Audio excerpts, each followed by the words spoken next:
So, what's up guys? Magbubukas tayo ng parcel galing TikTok at ito ay isang microphone para sa akin pagbablog.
So hello guys.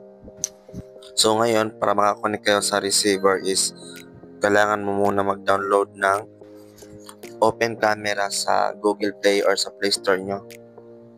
Yan, search nyo lang yung Open Camera tapos yan, download nyo yan, yung blue Open Camera. Tapos click the settings. Then go to video settings po. Yan. And then click the audio source, then change the camcorder to external mic. Tapos punta naman kayo dun sa camera preview. Then click the show audio level meter. Tas yun lang po. Tas back. Then go to your editing site like CapCut. Mga kadyan, pasensya na sa background ko. Video pangit eh. So to this video nga pala or content is tuturuan kayo para mag-connect itong dalawa. Yung microphone tas yung receiver.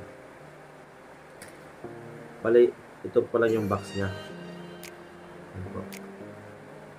Tapos yung laman niya is tatlo lang. Ito, tsaka ito, at yung manual.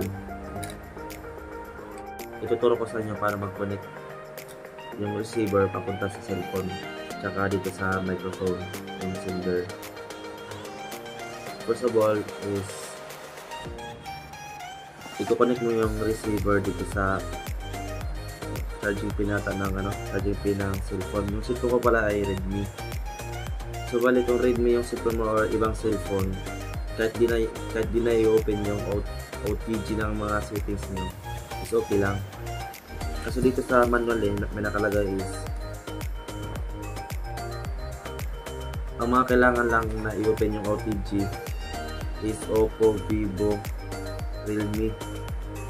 Oppo, Vivo, Realme yung mga brand ng cellphone na kailangan tayo open yung OTG. So ito is Redmi naman, kaya pwede siya isasaksak agad. Yan. Tas makita mo guys, may parang pula dito, yan, may ilaw. Means yan, okay na yan. Tas yung pangalawa na yung gagawin is ito.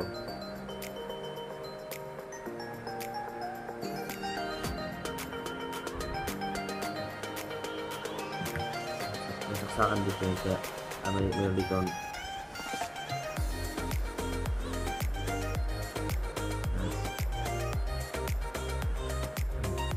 Hello guys, ito.